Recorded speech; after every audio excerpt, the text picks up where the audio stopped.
C'est peut-être bien la fin des guides touristiques version papier. Dorénavant, pour visiter une ville, il suffit de télécharger une application sur son smartphone.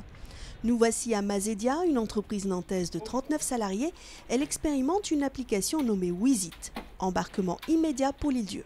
Là, lorsque je me trouve sur le quai, on voit que la carte est orientée à l'aide du GPS qui est dans le téléphone, et on voit que là, on est entouré par notamment 3 points d'intérêt. Lorsque je me trouve à côté, le son se déclenche. Je me souviens à l'époque, on faisait chacun sa noce.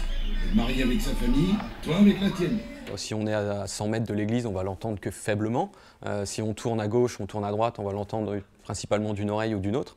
Et si on s'en rapproche, le son va augmenter, ce qui donnera l'impression de spatialisation du son. Innovant mais pas révolutionnaire, des fonctionnalités comme celle-ci se multiplient. La particularité chez Mazedia, c'est la conception d'une base de données culturelle capable d'alimenter différents supports en même temps, de la borne interactive au dernier smartphone en passant par l'audio-guide. Vous allez visiter la maison d'un personnage célèbre dans une ville, vous allez dans le musée, vous pourrez personnaliser votre parcours de visite dans le musée en fonction de l'expérience que vous aurez eue sur le mobile à l'extérieur. Et les deux sont reliés. Bref, une application qui vous permet de réaliser une visite en continu dans les différents sites culturels, du sur-mesure en fonction de vos centres d'intérêt. 800 000 € ont été mobilisés pour la conception de ces parcours de visite.